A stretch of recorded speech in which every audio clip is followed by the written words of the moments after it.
Bueno, Alejandro, bienvenido. Muchas gracias por venir. Gracias. Estamos aquí en una sección que es el primer capítulo de esta sección llamada Entrecortados. La idea es tener una charla como si estuviésemos en el living de casa prácticamente. Y bueno, aprovechar justamente esta fecha que estamos viviendo, el 2 de abril, para conmemorar y para recordar lo que ha sido la Guerra de Malvinas, un momento histórico para todo nuestro país. Y que nos comentes un poco desde tu punto de vista, desde tu experiencia, cómo ha sido justamente vivir esto desde tu parte como veterano de guerra. Comentanos cómo fue aquel momento para vos y antes que nada consultarte cómo viviste esa etapa en tu vida. Bueno, Alejo, primero gracias por la invitación, gracias al canal que siempre nos apoyan y siempre están presentes en esta fecha tan importante para nosotros. Y sí, es una de las fechas muy significativas para el veterano porque es el comienzo o la rememoración de aquel año 82, donde por una decisión política se decide recuperar nuestras islas, en la cual se ve involucrada muchísima gente joven. Y bueno, todas las cosas que uno pasó, todas las cosas que uno vivió, siempre vuelven a la memoria, si bien están en la memoria del veterano durante todo el año, en esta fecha es como que se hace más fresca y los recuerdos empiezan a aflorar. Entonces es la época donde el veterano necesita el apoyo y la concientización de la gente, ¿no? Mi experiencia personal, bueno, yo llegué el 6 de abril del 82, tenía 20 años recién cumplido. Yo estaba en Fuerza Aérea y nos trasladan, yo estaba trabajando en Paraná, en la segunda brigada aérea, nos trasladan en un vuelo a Comodoro Rivadavia el día 5 y el día 6 hacemos el cruce a Malvinas. El día 6 de abril del 82 llegué a Malvinas y volví el 20 de junio del mismo año. Volví de nuevo al continente después de estar 5 días prisionero, después de la guerra. Después del 14 tuve 5 días prisionero y me trajeron de nuevo al continente. Muchas cosas han pasado. Cada uno vivió la guerra de una forma particular, con sentimientos, con miedos, con un montón de circunstancias que a uno le enseñan en la vida. Tuvimos que crecer, siempre lo digo, con 20 años uno debería haber estado haciendo otra cosa y tuvo que enfrentar una guerra, tuvo que enfrentarse con la muerte todos los días, cada 5 minutos del día. Entonces eso te ayuda no sé si te ayuda o te hace crecer de golpe, y indudablemente hemos vuelto con otra mentalidad, hemos vuelto con otros sentimientos y con otros valores que la guerra misma te lleva a hacerlo, ¿no? Bien, ¿recordás aquel momento en el que te enteraste que ibas a Malvinas? ¿Cómo fue ese momento, esa noticia para vos? Yo me enteré cuando nos llevan a Comodoro Rivadavia, nos dicen que íbamos a cumplir servicios ahí en Comodoro Rivadavia, y al otro día nos suben a un Hércules para decirnos que íbamos a cumplir servicio un poco más abajo, en Río Gallegos. Y bueno, y se despega el avión, lo vimos que estaba cargado de municiones hasta casi el techo, el Hércules. Íbamos 6 o 7 personas arriba, más el comisario de a bordo del avión, más los pilotos, por supuesto. Y sabiendo que desde Comodoro a Río Gallego hay 40 minutos de vuelo, hacía más de una hora que estábamos volando, entonces le preguntamos al mecánico qué pasaba, que no llegábamos a Gallego, y nos dice el tipo, no, dice, este avión va a Malvinas. Ahí nos enteramos que íbamos a Malvinas. Bien. Desembarcamos, llegamos a las 7 de la tarde, me acuerdo, 7, 7 y media de la tarde del 6 de abril a Malvinas y bueno, todo un caos en el sentido de que era ya de noche cuando llegamos, un movimiento extremo de gente, un frío que calaba los huesos, nadie sabía nada, nadie sabía dónde teníamos que ir, nadie sabía qué teníamos que hacer, absolutamente nada. Quedamos tirados por unas semanas en el aeropuerto, de Malvinas, en el aeródromo, hasta que llegaron nuestros jefes y bueno, ahí nos organizamos un poco y empezamos a cumplir nuestra misión, hasta que empezó la guerra. Y claramente en ese momento ustedes no se sentían preparados para ese momento, para lo que iban a vivir, o creían que les había tocado eso, tuvieron que afrontarlo como sea. Como sea, no. Nadie está preparado para una guerra. Creo yo, por lo menos nosotros, a nuestra edad, que vas a estar preparado para una guerra. Es más, no tomamos conciencia de que estábamos en guerra hasta el 1 de mayo que se efectúa el primer bombardeo sobre el aeródromo. Hasta ese momento era estar de vacaciones, ir, reírnos, hacer los pozos de zorro, fumar, jugar a las cartas, era vacaciones, hasta que nos volviéramos, porque en teoría en 10 o 15 días nos iban a replegar de nuevo al continente, era para solamente marcar territorio que habíamos ido, pero nosotros veíamos que llegaban todos los días 3 o 4 aviones con gente, material, y dijimos, ¿qué está pasando? Hasta que el 1 de mayo nos despertamos a las 5 menos 20 de la mañana, que estaban bombardeando el aeropuerto, entonces dijimos, bueno, estamos en guerra. Recién ahí, yo por lo menos tomé conciencia de que mi vida a partir de ese momento pendía de un hilo, de un minuto a otro, por el resto de que estuve en Malvinas, por supuesto.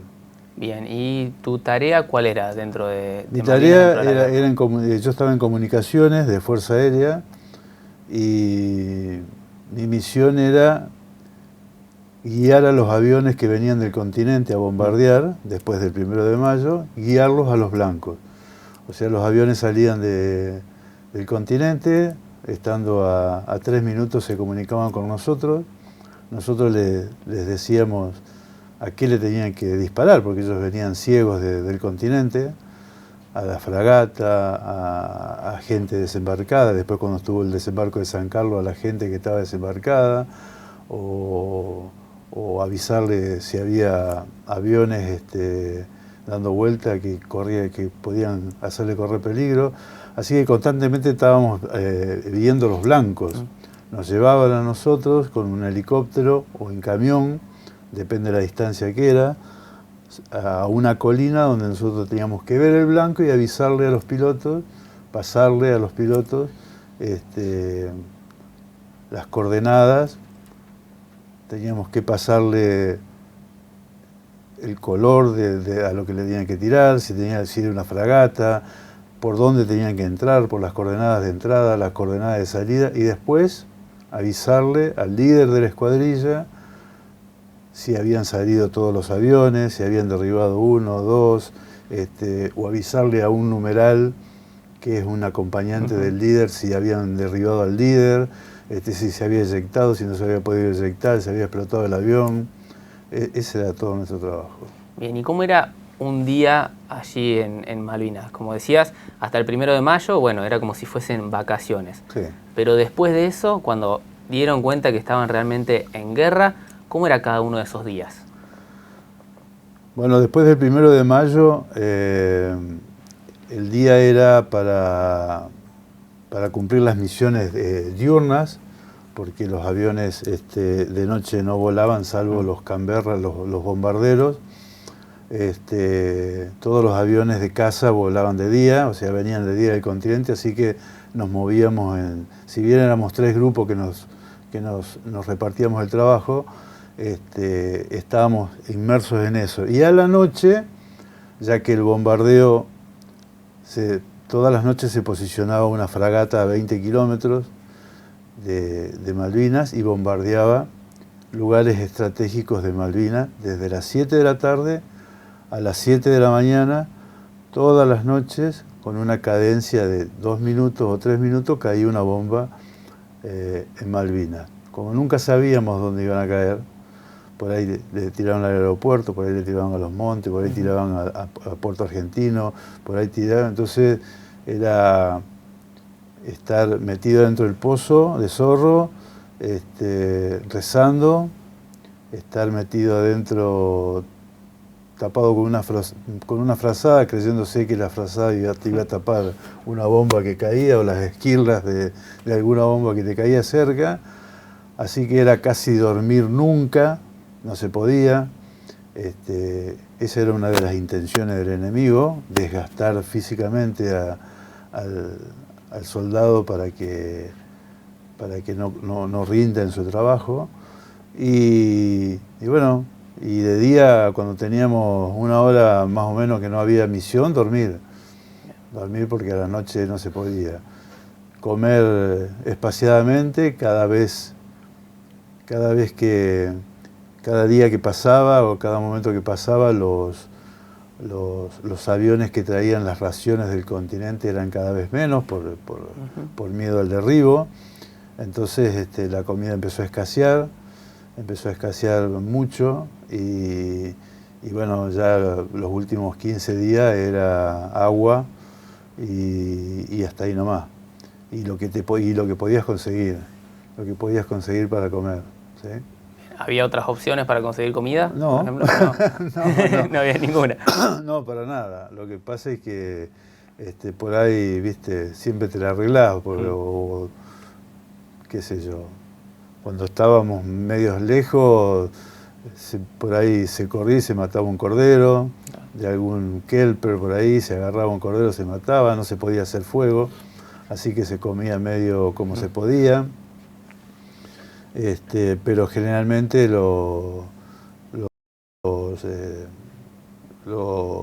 la comida escaseaba muchísimo. Bien, tu trabajo, tu tarea de comunicaciones, Sí. ¿desde dónde la hacías? ¿Desde tierra? Desde tierra. Desde tierra. Nosotros teníamos equipos de radio móviles, teníamos fijos en un camión y teníamos todo el duplicado de esos equipos de comunicaciones móviles. Entonces, a los lugares que podíamos llegar con el camión, transmitíamos desde el camión. Y cuando no, que nos llevaban en helicóptero, salíamos con los equipos en la espalda, con los equipos móviles para comunicarnos con los aviones, para comunicarnos con Comodoro Rivadavia, para comunicarnos con nuestra gente de ahí de Malvinas. Bien, ¿cuáles eran los sectores que había de justamente el grupo de Malvinas de Argentina? Teníamos la parte de comunicaciones, parte en tierra, parte aérea. ¿Qué más había? ¿Cómo se distribuía justamente los soldados? Los soldados estaban, bueno, de Fuerza Aérea casi que no tenía soldados, éramos muy pocos. Estaba después distribuido Ejército y la Infantería de Marina, que fue la que recuperó las islas, y eso en la parte tierra. Después teníamos los buques, vos sabés que el 2 de mayo hunden el ARA General Belgrano, cobardemente por supuesto, porque estaba navegando fuera de la zona de exclusión que habían marcado los ingleses, y como para dar un impacto psicológico, lo hunden, muriendo más de 300 soldados ahí en el hundimiento. Y los buques, el portaaviones ARA 25 de mayo, que después de esto vuelve a puerto por miedo a los submarinos nucleares, y bueno, y Ejército, que tenía casi todas sus divisiones desplegadas en todas las islas. Los aviones, por supuesto, de Fuerza Aérea, los aviones de la Armada, que venían del continente. Y ahí en las islas estaban los Pucará, en Darwin, que hacían la defensa de las islas después de los desembarcos, ¿sí? Pero bueno, fueron los blancos principales de los ingleses, así que duraron muy poco en actividad, porque cuando toman Darwin, dejan a casi todos los pucarás fuera de servicio. ¿Perdiste muchos compañeros en la guerra? Sí, bastante. Bastantes conocidos, un par de amigos y... Incluso bueno, compañeros que conocías desde antes de Malvinas. Sí, pero como siempre digo, son las piedras en la mochila de la vida que tiene que llevar uno y que tiene que poder compensar las cosas buenas con las cosas malas. Me tocó vivir, me tocó pasar por esto, Dios sabrá por qué, así que hoy ya, después de casi 40 años de estar luchando contra esto, hoy puedo decir que estoy más o menos bien, así que, pero ha dejado mucha secuela en muchos, muchísimos. No por nada hay más de 800 suicidados, veteranos, que no han encontrado la solución o el respaldo a sus problemas, ¿no? Que sin encontrar otra salida tomaron la decisión de suicidarse. Y muchos otros con tantos problemas y por el abandono en aquellos primeros años después de la guerra de los estados, ¿no? No te olvides que cuando volvimos después del 82 hasta el 94, 95, éramos mala palabra para los gobiernos. Éramos los loquitos de la guerra, no conseguíamos trabajo, no te daban contención económica, no te daban contención médica, nada. Entonces, tipo que pasa un estrés postraumático de esa categoría, a no tener el apoyo mínimo, por ahí no encuentro otra solución. Equivocada, ¿no? Pero no encuentro otra solución. Y algo que mencionaste al principio de la entrevista es que estuviste varios días de prisionero antes de volver.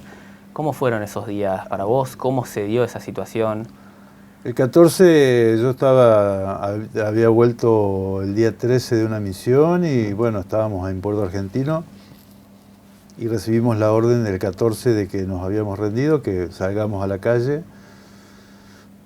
que depongamos nuestro armamento que teníamos, que se los demos a los ingleses, así que pasaban los ingleses, le dimos los armamentos y bueno, y nos llevaron al aeropuerto, prisioneros, estuvimos ahí 4 días, a la intemperie, pero comíamos, nos llevaron comida, comíamos bien, nos atendieron sin no tuvimos ningún tipo de inconveniente, ni hubo maltrato, absolutamente nada. Así que, bueno, y felices porque cuando a mí me dicen se terminó la guerra,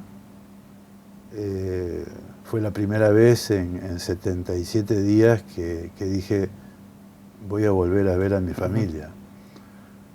Es la primera vez que dije tengo la plena seguridad de que voy a ver a mi familia, a mis padres, a mis hermanos. Entonces, hasta ese momento lloraba porque no sabía si le iba a volver a ver. ¿Viste? Como le pasaba a tantos, porque no sabía qué te iba a pasar.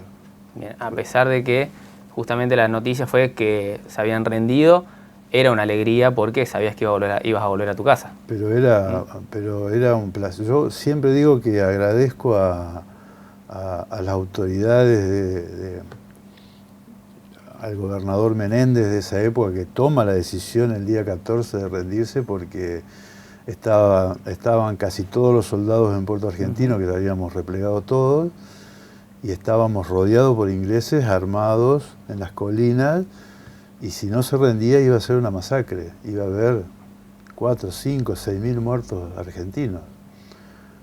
Sabiamente, te lo digo por conocimiento, en la comunicación que hace Menéndez con Galtieri, Galtieri le da la orden que siga resistiendo, ¿sí? Que siga luchando.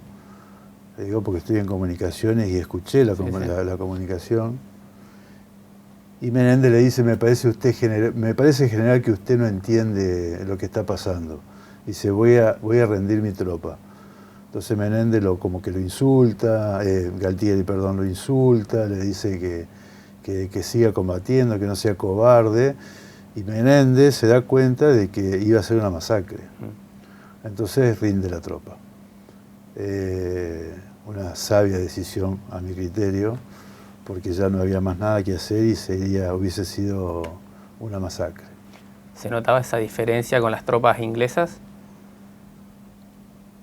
La diferencia quizá de preparación, de armamento, de equipamiento, ¿o ustedes desde dentro no lo veían así?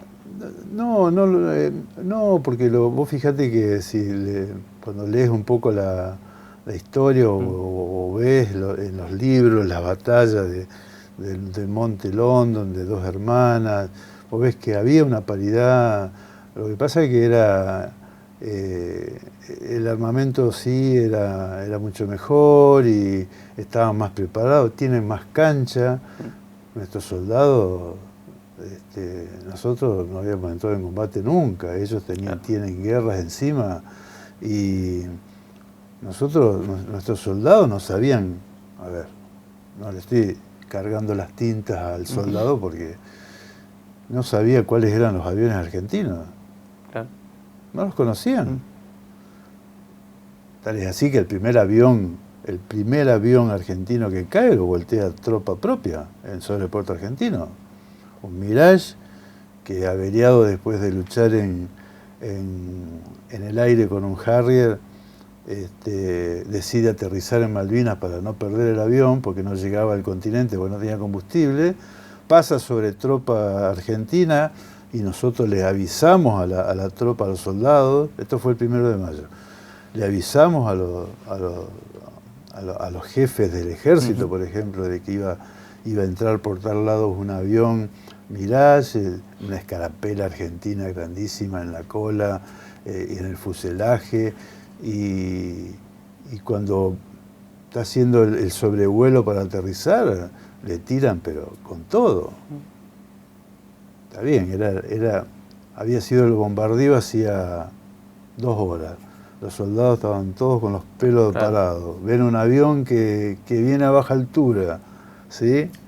El piloto empezó a mover el avión para un lado para el otro. Yo lo estaba escuchando por la radio, que le decía, ¿por qué me tiran? Avísenle que soy argentino, ¿por qué me tiran? Lo escuchaba por la radio. Y giraba el avión, mostraba la escarapela y le seguían tirando y le seguían tirando. Y cuando pasó, le tiraron un misil y lo agarró en la cola y le hizo y explotó su avión. Hasta ese punto. Después le han tirado a un Hércules, por ejemplo, tropa argentina. Entonces, vos decís, pero... Y así fuimos. Con esas condiciones fuimos. Bien, lo que mencionabas recién de que cuando te enterás que se habían rendido, que ibas a volver a ver a tu familia, sí. ¿Cómo fue esa vuelta? Porque tu familia incluso sabía que estabas en Malvinas porque vos te enteraste llegando. Sí. ¿Ellos estaban enterados que estabas allá? No, no, mis padres no sabían nada. No, mis padres se enteran más o menos, no me acuerdo bien la fecha, pero yo llego el 6 de abril, mis padres, se viene un compañero mío, lo repliegan a un compañero mío que vivía acá en Córdoba, después de que había comenzado la guerra, el 10 más o menos de mayo, el 10 o el 12, entonces yo le doy el teléfono de mi casa y le digo, mira, cuando llegues a tu casa, fíjate, avisar a mis padres que estoy acá, que estoy bien, que estamos, porque eso era la característica de todas las cartas de todos los soldados, ¿no? Estamos bien, comemos bien, estamos perfectos, no pasa nada. Bueno, después, como el día 20 más o menos, yo recibo un telegrama de mis padres, que recién ahí mi compañero, cuando llegó a Córdoba, le avisó por teléfono, ahí se enteran mis viejos, o sea, ya hacía más de 45 días que estaba en las islas yo, ahí se enteran mis padres que yo estaba allá. ¿Y la vuelta cómo fue? La vuelta fue hermosa, fue lo más lindo, porque llegamos a Buenos Aires el 21 de junio, y ahí estuvimos 2 o 3 días en Buenos Aires, después nos suben a un avión, nos traen a Paraná, y de Paraná nos tienen un par de días, y bueno, después nos dan licencia, así que yo me tomo el viejo Serrano de Paraná a San Francisco. Llego acá a la terminal, me acuerdo eran las 7 de la tarde, no me acuerdo bien la fecha, pero ya eran los primeros días de julio, y me subo a un taxi, me dice ¿dónde lo llevo? Le digo, no, paseame por San Francisco. Me miró el taxista, me diciendo, estás re loco. ¿Cómo paseame? Paseame, sí, así que me empezó a llevar por 25 de mayo acá, me dice, ¿ahora qué hago? Volver, le digo, 25 de mayo, me pasé, yo necesitaba reconectarme de nuevo con la ciudad, así que después me fui a mi casa, y en esa época todavía se dejaban las puertas abiertas, así que sin llave, y abro la puerta del portón y lo veo en el patio a mi mamá y a mi papá que estaban tomando mate, así que bueno, corrieron para mí, nos abrazamos, y bueno, fue lo más lindo. Fue lo más lindo de la guerra. Y ahí comienza otra historia, por supuesto. Bien, ¿y cómo fue esa historia que comienza después? Porque, como decías, los primeros años fueron muy complicados, ahora ya más de 40 años después, ¿cómo lo vivís vos, por ejemplo, por tu parte, por tu experiencia? ¿Cómo viviste esos años posteriores a la guerra y cómo lo vivís ahora, tanto tiempo después? Lo que pasa es que seguís apenas volvés de la guerra, seguís con la adrenalina de la juventud, armé mi familia,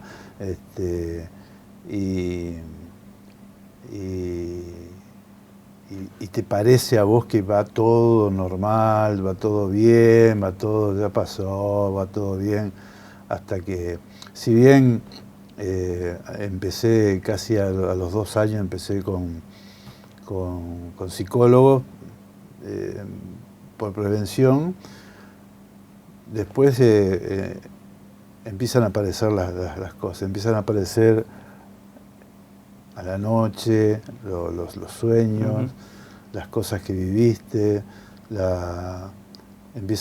empezás a dar cuenta de algunas secuelas o de algunas cosas que decís no son normales.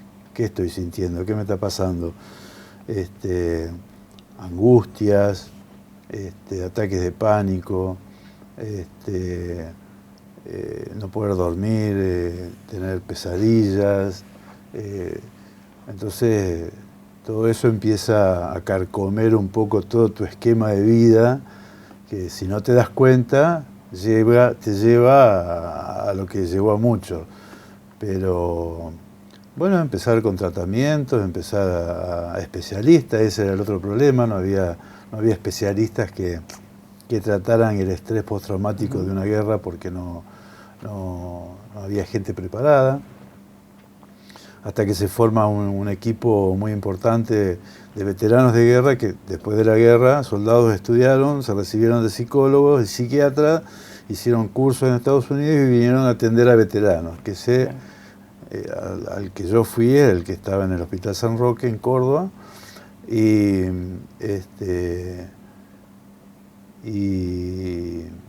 bueno, vos podés explayarte un poco más, porque los psicólogos que te atienden fueron compañeros. Claro, y los anteriores, viste, te escuchan y te medican, y vos no necesitas medicación, viste, vos necesitas otra cosa. Y ahora ya un poco más estabilizado, un poco más viejo, ves las cosas de otra manera. Me dieron una especie de alta diciéndome, bueno, probá. Yo hace 3 años que me incorporé al centro de veteranos, nunca había estado en el centro de veteranos, nunca había compartido con un veterano nada, me vinieron a buscar siempre, ¿no? Los presidentes del centro de veteranos siempre me venían a buscar, yo nunca quise porque a mí me hacía mal.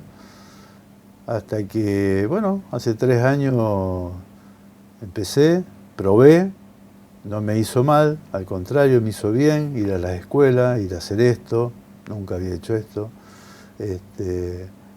Empezar a comunicar, empezar a contar mi experiencia, empezar a contar, tener el contacto ese con los chicos, tener el contacto con la sociedad, me hizo bien.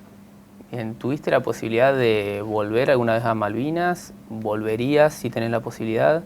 Tuve la posibilidad, no quise volver, no voy a volver, por el simple hecho de que volvería si estaría flameando la bandera argentina en las islas. No, a veces suena o dicen, pero entras a otro país, no siento que estoy entrando a otro país, no tengo que presentar mi pasaporte para entrar a otro país. Estoy entrando a mi país, no iría nunca, no volvería. Aparte no sé si me haría bien. Así que no, respeto muchísimo a los veteranos que van, a la gente que va a pasear, a la gente que va, la respeto y para mí está perfecto, pero yo tuve la oportunidad porque nos invitaron a ir a un grupo y no, dije que no. Yo dije que no. Teniendo en cuenta estas fechas que estamos transcurriendo, ya para ir finalizando, ¿cómo lo viven ustedes de su parte, de la parte de veterano? ¿Les gusta este recordatorio que se hace, a pesar de que, como decías antes, ustedes lo tienen presente durante todo el año? ¿Les cuesta un poco estas fechas porque se vienen recuerdos? ¿Cómo lo viven ustedes por su parte? No, es medio reconfortante ver, o sea, si bien no es un festejo, pero es reconfortante ver a los chicos y ver a la gente el reconocimiento, ver a la gente que te aplaude, que te quiere tocar, que te quiere abrazar. Son sentimientos encontrados, ¿viste? Porque vos decís, pucha, qué lindo, pero mirá por qué causa, ¿viste? O sea, si bien es una causa que nos tocó vivir, que no la buscamos, no es algo intencional, pero es lindo. Es lindo el tema del contacto con la gente y el reconocimiento de la gente.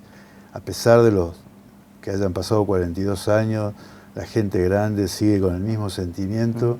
Y lo importante, que nosotros siempre hablamos de malvinizar, de ir a la escuela y malvinizar, de inculcarle a las docentes la malvinización y todo eso, es importante como ver a los chicos de primaria, de secundaria, que te escuchan, que te respetan, que se quedan en silencio. Comentarios de las docentes, hemos ido a lugares con 150 chicos y no vuela una mosca mientras nosotros hablamos. Entonces, y los docentes te dicen, que tenerlos callados así es algo increíble. Así que son sentimientos encontrados porque uno, mientras escucha el himno, mientras escucha la marcha de Malvinas, mientras pasa esto, pasa aquello, tu mente te lleva, indudablemente, si bien todos los días hay algo que te recuerda a Malvinas, todos los días